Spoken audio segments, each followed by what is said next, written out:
tudo bem? Meu nome é Lúcio Lemos, eu sou biólogo, sou especializado em análises clínicas e mestre em medicina parasitária na modalidade zoonoses. Trabalho com análises clínicas há mais ou menos uns 45 anos e de lá para cá a gente tem visto muitas mudanças, principalmente com a chegada da medicina integrativa, né? Gostaria de agradecer primeiramente a comissão, né, organizadora do terceiro Congresso de Medicina Integrativa, né, essa modalidade internacional que vocês estão fazendo, da Sociedade Portuguesa de Medicina Integrativa, na pessoa da Ana Moreira, que fez o convite. Muito obrigado.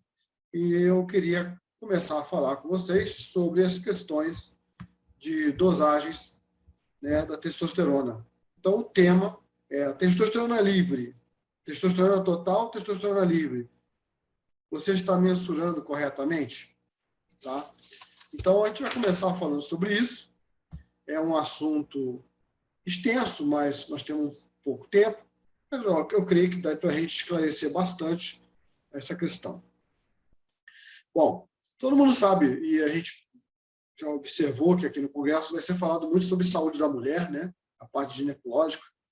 E o que é muito falado desde sempre é as questões sobre a carência, né, da testosterona, né? Seria a insuficiência androgênica na mulher, né? E isso é reconhecido pela ginecologia, pelo menos aqui no Brasil, e existe tratamento para isso. O problema é como se, né, mensura para que, com um resultado e mais a correlação clínica, você tenha um diagnóstico. Muita gente fala assim, não, eu vou pela clínica, a paciente está apresentando clínica de testosterona baixa.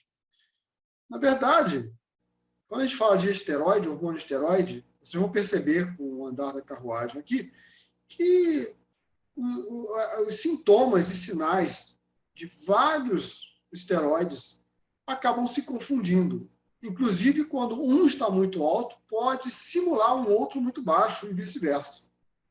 Então, seria interessante mensurar, realmente mensurar, para você saber se esse paciente, né, se essa paciente, no caso, ou o paciente, pode ser para homem e mulher, se está realmente produzindo e se produz, se está liberando. Então, aí que vem a diferença entre você dosar o hormônio total, a testosterona total, a progesterona total, o cortisol total, e o hormônio na forma livre.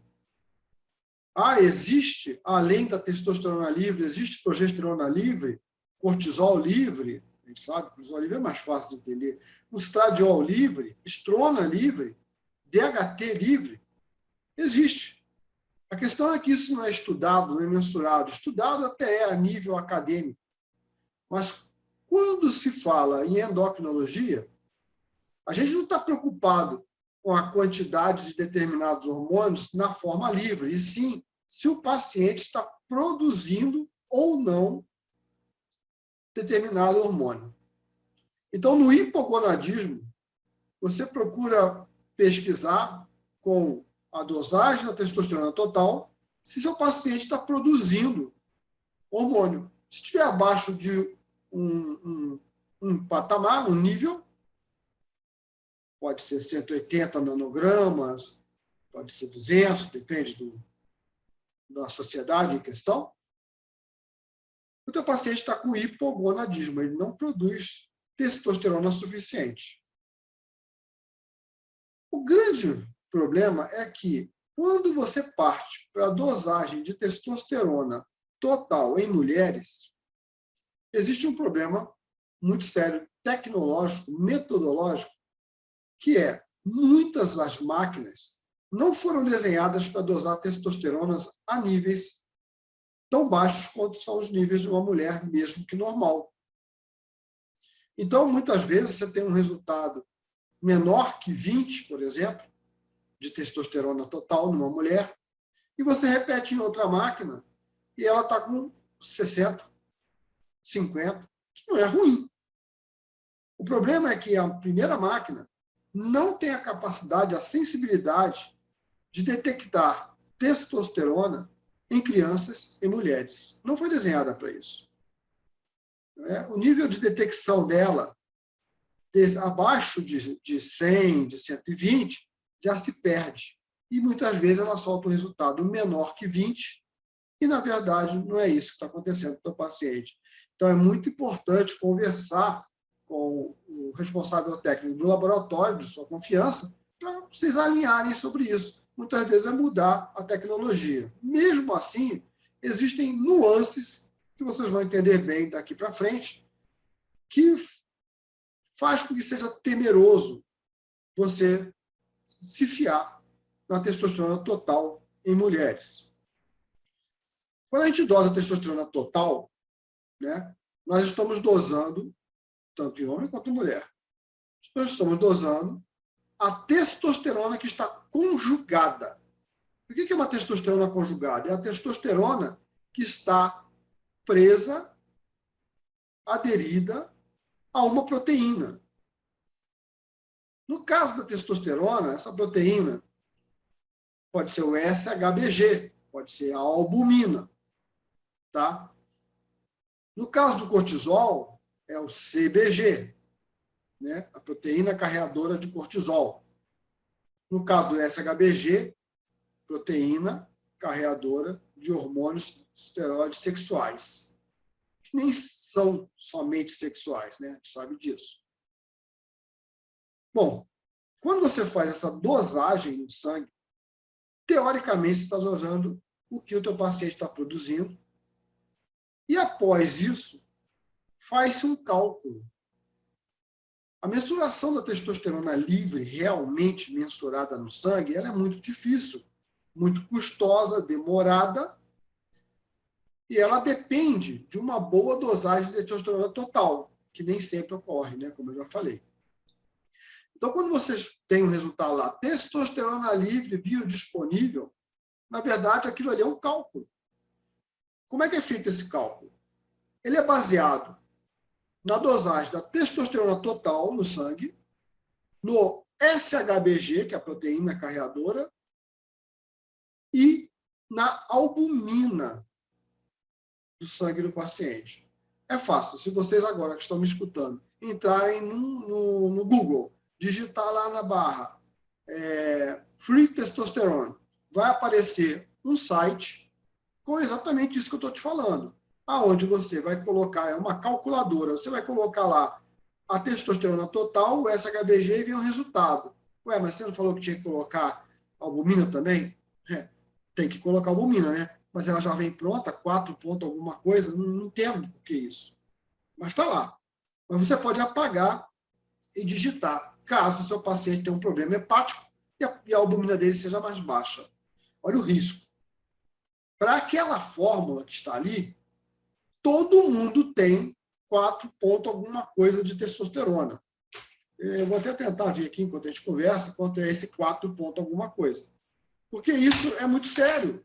A gente faz dosando testosterona como se todo mundo tivesse, né, a albumina em níveis de 4 ponto alguma coisa. Eu não estou lembrando agora qual é essa alguma coisa, mas eu vou descobrir daqui a pouquinho. Então, o que acontece? Você pega um cálculo que já começa com um erro grave, considerar que todo mundo tem albumina de 4,1, não sei. Está lá, entre lá que vocês vão ver. Considerando que o SHBG de cada um de nós possui a mesma capacidade de retenção, de afinidade, de segurar a testosterona, e eu tenho que avisar vocês que não é assim que funciona. A variação de cada um de nós, de percentual de afinidade, ou seja, a capacidade de afinidade de segurar, varia de 30% a 80%. Isso em mulheres. De homem é de 40% a 70%, ou seja, tem uma variação enorme, e eles consideraram no passado, e infelizmente esse passado continua até hoje, consideraram que se calcula pelo tamanho da molécula SHBG. Por isso que é o valor que está lá, tantos nanomol. Ah, a pessoa está com 90 nanomol de SHBG no sangue. Ela está pior que uma pessoa com 40. Não é assim. Não é a quantidade de SHBG que vai valer, e sim a qualidade desse SHBG. Um SHBG de molécula, isomolécula, isoforma, doente, acidificada, por uma esteatose, mesmo que subclínica, por uma alteração hepática, ele nasce no fígado. Aliás, todas as proteínas carreadoras nascem no fígado. E se seu fígado está doente, esse SHBG formado, mesmo que seja de 40, pode ser mais potente na afinidade do que um SHBG de 90, de uma pessoa que tem um fígado 100%, se é que existe. Né? Então, temos que estar atento a isso. Estamos calculando como se todo mundo tivesse o mesmo poder de afinidade e, pior ainda, que o que vai valer é a quantidade de SHBG. Então, você joga lá testosterona, albumina, SHBG, aperta o botãozinho, sai um resultado lindo, maravilhoso, todo mundo fica feliz, só que isso é falso. Tá? Isso, infelizmente, não é uma forma correta de se mensurar testosterona livre. Infelizmente, eu tenho que falar isso para vocês. Isso está acontecendo no mundo. Milhares e milhares de trabalhos publicados com base em testosterona livre calculada. Ninguém considera que esse SHBG pode ter uma afinidade maior ou pior, pode ser fraca, de acordo com a potência dele, com a saúde dele. Tá? E o SHBG, ele não é uma entidade permanente, fixa, como um colesterol, né? Você não precisa de jejum para fazer colesterol. O colesterol é nível fixo. Quem varia é triglicérides. E aí você pega um SHBG de 40, com alta afinidade, mas daqui a 7 dias, esse SHBG já foi substituído por outro. Ele tem uma vida média de 7 a 15 dias. E aí ele foi substituído por outro, e o paciente fez um tratamento, ou o paciente está em melhor condição, ou ele parou de comer alguma coisa que estava atacando o sistema hepático, ou o que seja, ou tomou um medicamento, e aí mudou a configuração do SHBG dele. Então tem que estar atento a isso. Né? Ah, eu tenho SHBG de 140. E aí? Como é que está a tua gama GT? Ah, tá boa. Como é que está teu TSH? Ah, tá bom. Ué, então não tem problema. Não deve ser isso um problema para você. Agora, eu falei em TSH. O que TSH tem a ver com o fígado? Não. O TSH não tem a ver com o fígado, mas tem a ver com SHBG. Tá? Se a sua tireoide, por questões 1000, estiver trabalhando mal, né? Se tuas mitocôndrias estão trabalhando mal, se o seu corpo é frio, o SHBG em meio frio, né? Tá num ambiente frio, ele aumenta a afinidade. Ou, então, um cara com 35, 40 de SHBG, com hipotireoidismo, segura mais o hormônio no sangue, não deixa o hormônio ir para o tecido, porque essa que é a função da testosterona livre. A testosterona livre tem que sair do sangue e ir para a sua matriz extracelular, permear entre as suas células, sinalizar as suas células. ele não consegue sinalizar lá do sangue. Ele não tem como mandar um sinal se não estiver próximo à célula. Ou, pelo menos, se não estiver na matriz extracelular e aquele sinal permear pela matriz.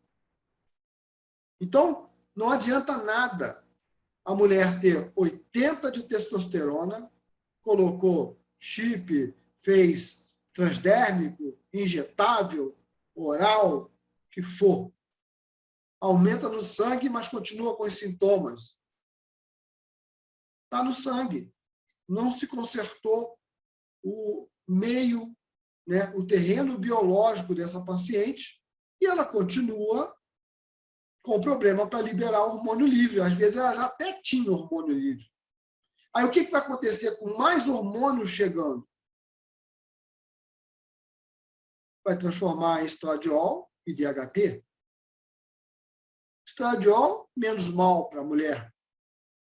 Não pode ser muito. Depende da dose dessa testo que está convertendo. DHT, que começam os problemas. Né? Então, só um gancho aí. DHT no sangue, muitas vezes está alto e a mulher não tem sintomas. DHT no sangue, às vezes, está baixo e a mulher com um monte de sintomas. Não é o DHT que está no sangue que vai definir sintoma. Ele precisa sair do sangue, se liberar do SHBG, permear nos tecidos entre as células e sinalizar. Então, muitas mulheres que vocês dosam testosterona no sangue, dá alta e ela não tem sintoma algum. Ela vai dar finasterida? Ela não tem sintoma. O corpo dela está dando jeito de segurar. Ele consegue manter esse DHT preso, protegendo. É uma outra função do SHBG. O SHBG ele existe para nos proteger do excesso de hormônio livre. Ô, Lúcio, mas o hormônio livre não é bom? Tudo que é bom, quando é demais, fica ruim. Então, o seu corpo, pela gônada, produz testosterona, produz DHT, produz cortisol, produz progesterona. Ela cai, esse hormônio cai no sangue, na forma livre, e imediatamente se prende ao SHBG e ao CBG, conforme o caso, fica ali inerte, na forma de reserva, guardadinho, circulando e sendo liberado em pequenas doses. O corpo é sábio. Você não precisa de muito hormônio livre circulante, porque o que vai acontecer? Vai sobrar hormônio. E esse hormônio vai se converter em outras coisas, que pode ser o que você não queira. No caso da testosterona, pode converter em estradiol, que vai converter em estrona, que vai converter em 16-hidroxiestrona.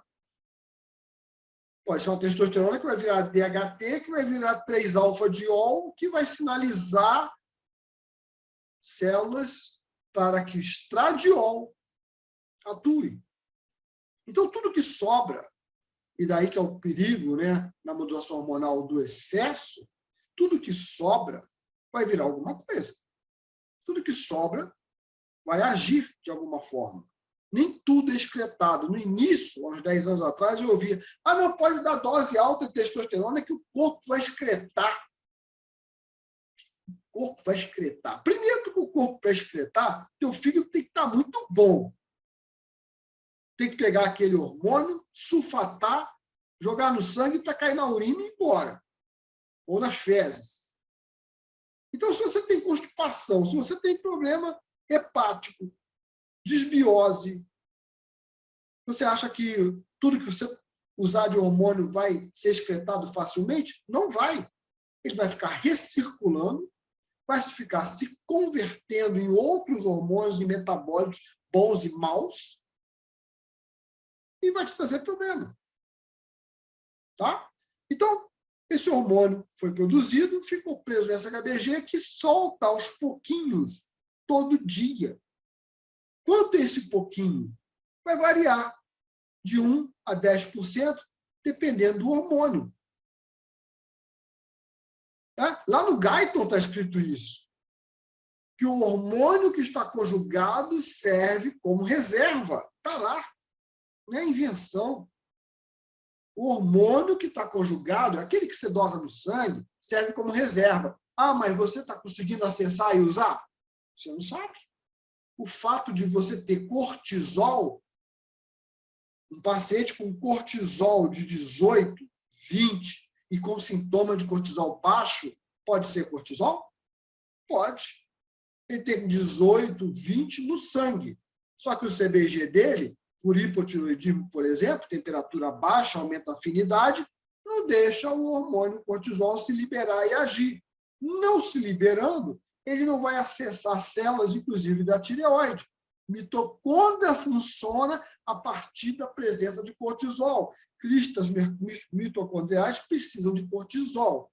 Se você não tem cortisol ativando mitocôndria, você não gera calor, que gera o problema de reter cortisol, e o ciclo vicioso começa e não acaba.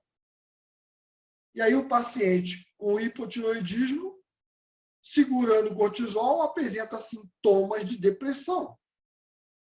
Muitos pacientes de vocês, mesmo tendo cortisol normal no sangue, mesmo tendo testosterona normal no sangue, na verdade, pode estar apresentando baixa testosterona, baixo cortisol, baixo estradiol na saliva, no interstício, na urina. E aí você consegue descobrir que existe um desenho muito interessante que vocês podem ter em mãos, que é o quê? O paciente chega com sintomatologia de hipocortisolismo, de hipogonadismo. Aí você vai e pede para ele fazer o exame de sangue e de saliva. Testosterona, por exemplo. E pede um SHBG, né? Pede um TSH. Os outros exames estão acostumados, né? E aí vem um resultado assim. Testosterona, 180. Testosterona na saliva, 45. Todos os dois estão baixos. Mas mais importante que a saliva agora é o sangue. Está mostrando que o cara tem hipogonadismo, possivelmente. Bom, aí você vai tratar hipogonadismo. Doses para hipogonadismo. Testosterona para hipogonadismo. Se tiver menos que 40 anos, você vai tentar estimular o testículo, né? HCG, clomifeno, o que for. Tá. Agora, às vezes vem um exame de sangue, 450 de testosterona com 35, 40 de testosterona salivar livre. Ou seja, existe uma incoerência entre o sangue e a saliva. O sangue está mostrando o que ele produz, mas a saliva está mostrando o quê? Que ele não libera para agir. Tá? É como se o sujeito tivesse dinheiro no bolso, mas o bolso está costurado. Ele não tem acesso. Então, o que adianta isso? O paciente vai apresentar sintomatologia de quem não tem testosterona, mas ele produz testosterona. E aí que está o grande problema das doses de testosterona. Um paciente desse que produz testosterona, ao receber testosterona em doses que são preconizadas para hipogonadismo, e não é o caso dele, ele vai ter o quê? Bloqueio. Porque ele já produz. Você está colocando mais testosterona num cara que já produz. Você precisa liberar, estudar o que está acontecendo com esse sujeito e tentar liberar com essa mulher e tentar liberar do sangue.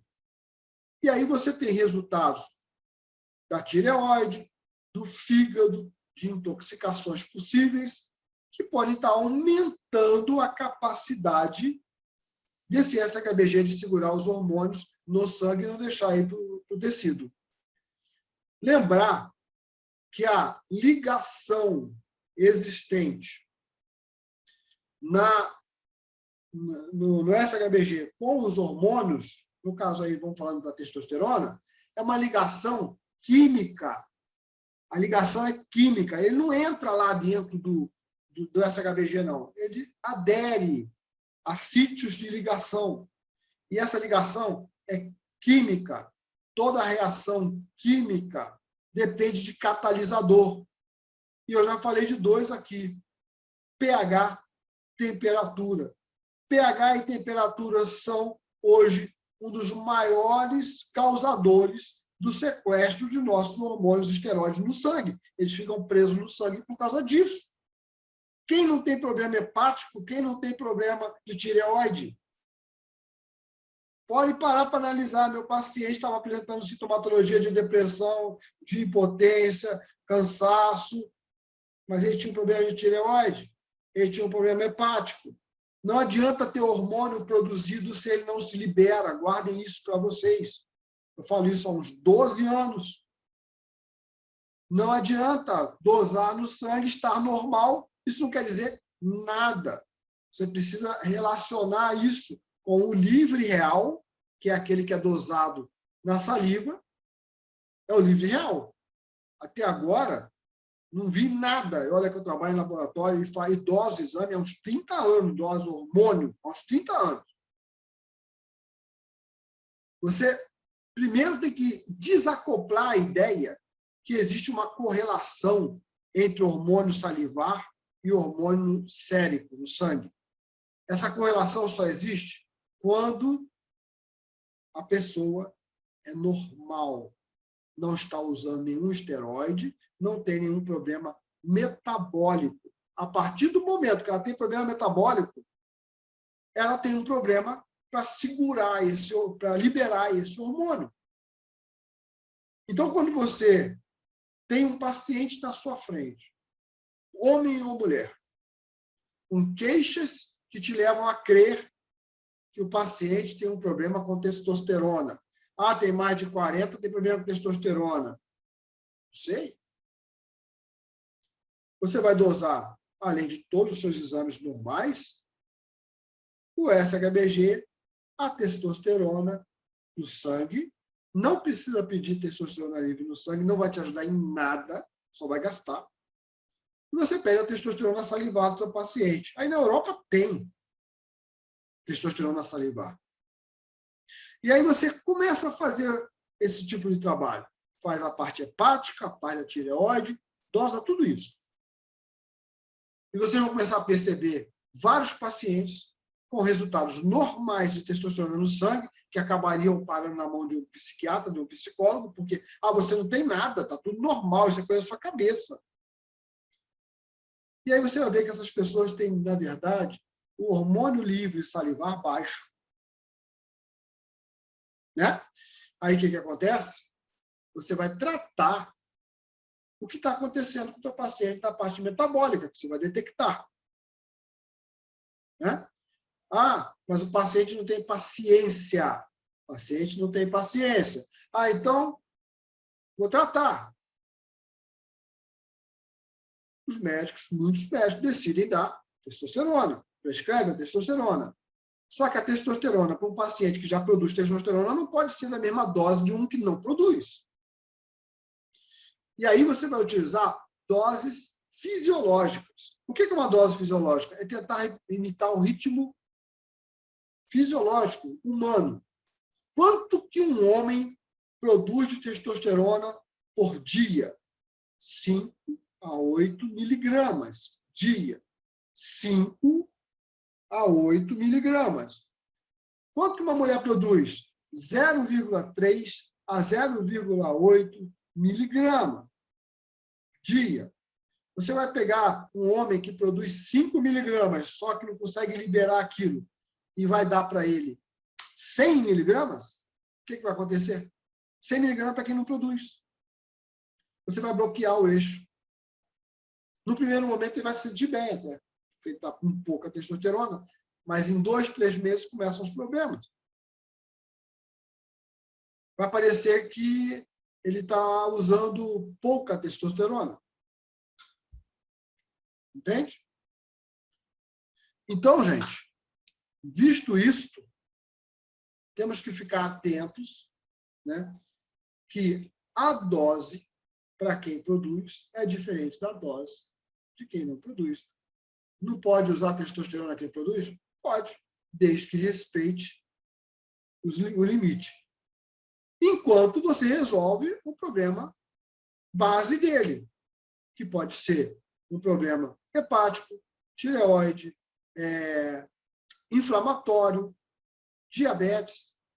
A diabetes faz uma questão ao contrário. Quanto mais insulina você tem, tipo 2, né? Quanto mais insulina você tem, menos SHBG você tem. SHBG vai parar de ser um hormônio para se medir, para saber como é que anda a testosterona da pessoa. SHBG vai ser usado para você detectar quem vai ser diabético. Porque quem tem insulina alta, a insulina inflama hepatócito, hepatócito produz SHBG. Quanto mais inflamado, menos SHBG. Homens com menos de 30 de SHBG, mulheres com menos de 60 de SHBG, têm tendência à resistência insulínica. Então, eu espero que com isso a gente tenha clareado um pouco a situação, né, com relação a isso, que testosterona livre calculada, ela, para pacientes que não estão usando esteroide, ela erra para mais, e para pacientes que estão usando esteroide, ela erra para menos. Porque como ela trabalha em cima do SHBG, quando você usa testosterona transdérmica, o que seja, você tem testosterona de sobra. No cálculo, não consegue saber quanto sobrou, só consegue saber quanto acha que sobrou. É diferente. Uma coisa é você mensurar, outra coisa é você estimar. Então, gente, vamos ficando por aqui. Eu agradeço a todos. Nós estamos aqui no Brasil, né, e estamos à disposição. De vez em quando nós temos os cursos, né? Agora, dia 27, 28, em paralelo ao Congresso, haverá o nosso curso, né, lá em São Paulo.